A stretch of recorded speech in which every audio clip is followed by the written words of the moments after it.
ভাই রে ভাই, এমন যদি ক্যামেরাম্যান হয় তাইলে আমার কন্টেন্ট ক্রিয়েট করার স্বপ্নই থেকে যাবে। আপনার ভাইয়ারে বলছিলাম, যেহেতু আমার স্টার নাই, তুমি একটু দয়া করে আমার একটু ভিডিও বানাই দাও। আমি এই যে গরুর মাংস তে সব কিছু মশলা মিক্স করছি, তাকে মানে যখন আমি গরুর মাংসের সাথে পেঁয়াজটা দেওয়া শুরু করছি তখন তাকে মোবাইলটা ধরাই দিছি।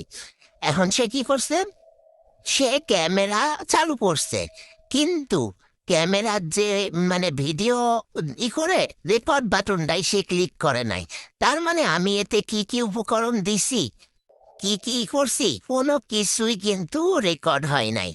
চিন্তা করেন আপনারা, আমার এমন ক্যামেরাম্যান যদি থাকে সাথে, তাইলে কিভাবে আমি কন্টেন্ট ক্রিয়েট করব। শুধু এই মেরিনেট করার এই যে হাতের দিয়ে মিক্সিংটা, এটুইকে আপনারা দেখে সুখে থাকেন, বুঝলেন? আমার সাহেব, যখন দেখি কি ক্যামেরা বন্ধ হয়ে গেছে, কি হলো ক্যামেরা বন্ধ হয়ে গেল কেন? ও মা, দেখি যে রেকর্ড বাটনেই ক্লিক করে নাই। কেমনটা লাগে, কি একটা অবস্থা বলেন? এমন ক্যামেরাম্যান হলে তাহলে আর কি বলবো। মানে তারপরেও যাই হোক, আলহামদুলিল্লাহ সাপোর্ট তো করেছে, ছবিটা মানে ভিডিওটা করে দিয়েছে, এটাই আলহামদুলিল্লাহ, তাকে অসংখ্য অসংখ্য ধন্যবাদ। আর এটা কষানোর ভিডিও, এটা আমার হাতে নিয়ে আমি ভিডিও করছিলাম।